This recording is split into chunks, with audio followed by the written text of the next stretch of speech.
50,000 tech jobs laid off in 1 month. But it actually gets worse than that because in the year 2022, some people are saying about 150,000 people have been laid off in the tech industry alone. First off, we'll start off with the basics. My name is Cody. I have been a software engineer for about 14 years, and during that time, I've seen about 12 layoffs. And 2 of those 12 layoffs, I've been affected directly. So I've seen friends, colleagues, and also myself being laid off. So I just want to take the time today and share about 8 things that is the best advice that I can give for those who have been laid off, or at least know someone who's been laid off. Also, stick around to the end of the video because not only am I going to give this bit of advice, I'm also going to talk about how I don't think this is that big of a deal. Let's start with the first bit of advice, and this is going to sound really cheesy, but the first bit of advice I would always give is just to breathe. And also, you want to take the time to breathe throughout this whole process. The first time I got laid off was actually 1 week before my kid's first birthday. I wish someone would come up to me and had said just to breathe and just tell me that everything's going to be all right, because guess what? Everything was all right, but I still panicked and didn't breathe for a very long time when I got the news. The second bit of advice I want to say is something that people always say, and that is to network. Now, a lot of people hate the word network or networking because it feels so gross just to talk to someone and give them a business card or say, hey, what do you do for a living? That in itself is not networking. When I talk about networking, I'm talking about reaching out to friends and just catching up, talking to colleagues and people that you used to work with and say, hey, how are you doing? What are you up to? And at some point during the conversation, the fact that you may have been laid off will come up in conversation. And assuming that you have a relationship with this person, they're going to do what they can if they ever find out there's any leads for any kind of jobs or anything that they may have in their own company to reach out to.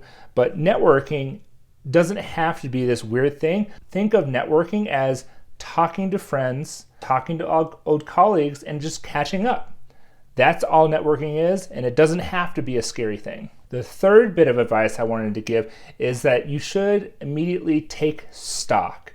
Now, take stock is make sure that you do a budget and make sure that you understand how much money that you need each month, and also just consider if you got any sort of severance or like how much time you actually truly have before you need to get that next job. Because once you know that, then you have some sort of idea of the pressure, or you have some sort of idea of what you need to do and how fast you need to do it. Because sometimes when you take stock of your budget, you may have more time than you expect, and that will take some of the pressure off of just hunting for this job, and you can actually go back to the tip 1 and just breathe and relax and go with it. Maybe give yourself some more time. All right, number 4 is kind of a big one. You need to pace yourself. The problem is you can't spend 8 hours a day applying for jobs. You will lose your mind. You just need to relax and just do a concerted effort as much as you can each day. Now, with the rest of the time, you can go for walks, do some exercising, take some lunches, go network with a friend, and sit down and talk to them and catch up. Because let's be real, keep things in perspective. This is a good time for you to actually enjoy time where you don't have to work. Tip number 5 is actually to use LinkedIn, but also keep in context that this is not the whole effort. This entire looking for a job and trying to recover from a layoff, you're not going to solve just with LinkedIn. It still is a good tool to talk to recruiters, to talk to colleagues and catch up and network like I mentioned earlier. But there are plenty of chances to expand your network and talk to recruiters and see what's out there. And also, I think it's really important to just give everyone a chance. You don't know where your next job is going to come from. Trying to dismiss anyone because of one reason or the other is not a good practice, and you should at least hear everyone out and see what kind of companies they're working for, or if they're a recruiter, like what kind of job they have. But just give everyone a shot and talk to them and see where the conversation goes. And for tip number 6, it goes alongside with talking with everyone. You also want to interview everywhere. Any single chance you get to interview, you should take it. I feel like this is something that everyone should do even when they're fully employed, but there's so much value in actually going through the interview process with any single job that you have the chance to, because even if you're not that interested in it, that means the stakes are low and you can actually get the practice of going through an interview.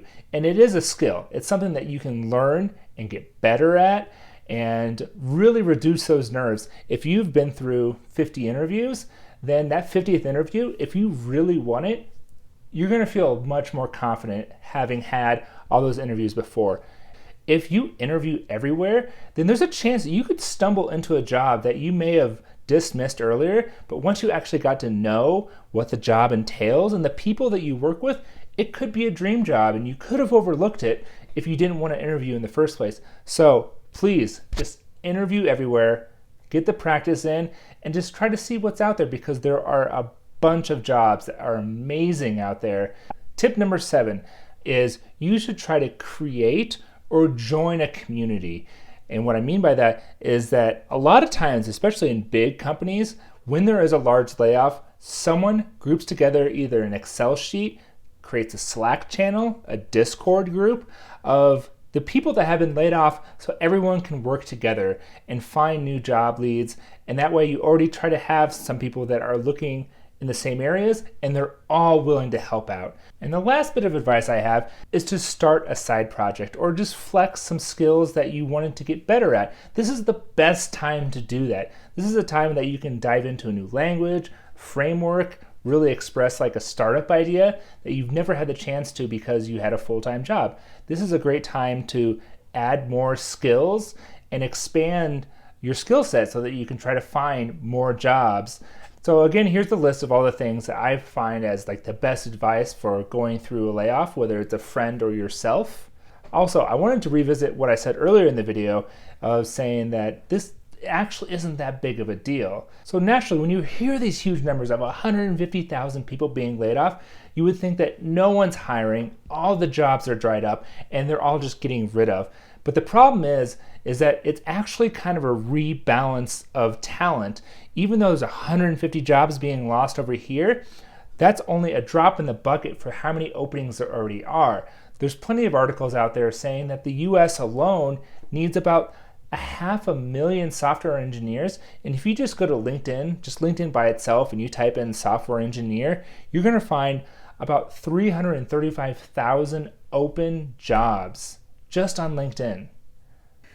So in summary, I hope this advice helps someone. It's helped me in the past, it's helped my friends in the past, and I just want people to keep their head up.